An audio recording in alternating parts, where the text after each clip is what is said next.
Og ætlum við að ræða einkunn.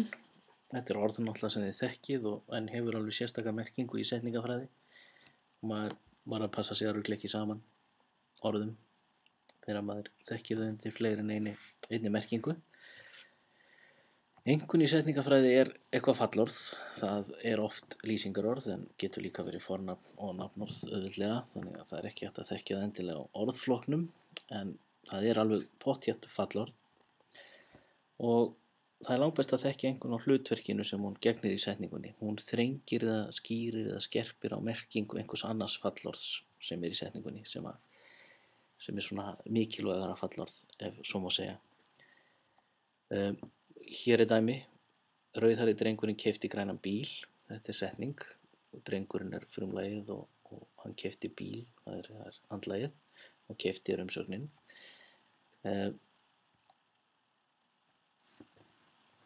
Og þetta hérna er til auðvelt að finna. Hver var það sem keypti? Það var drengurinn.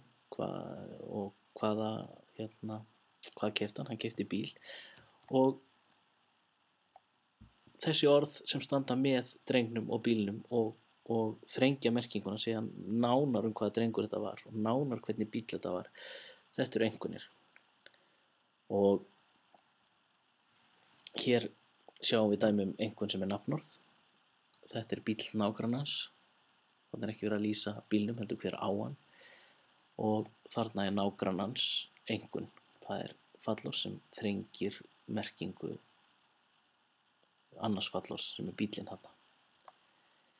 Og þessi setning frumlagið er þetta, umsögnin er, bíll er sagnfylling og nágrannans er einkunn. Og það er hérna lítið málað en maður er búinn að læra alla þessa flokka að greina þá. Hver er einkunnar hér? Ég keypti grænu plötuna. Þetta er dóttir hans og litlu börnin eiga þennan bolta. Jú, einkunnirnar eru þessar. Grænu plötuna segir nánar tiltekið hvaða plötu. Hans segir nánar hvaða dóttir þetta er. Ef það hefði verið dóttir Péturs þá hefði það líka verið einkunn, orðið Péturs. Litlu er einkunn sem segir nánar tiltekið hvaða börn og þennan er líka einkunn sem segir nánar tiltekið hvaða bolta.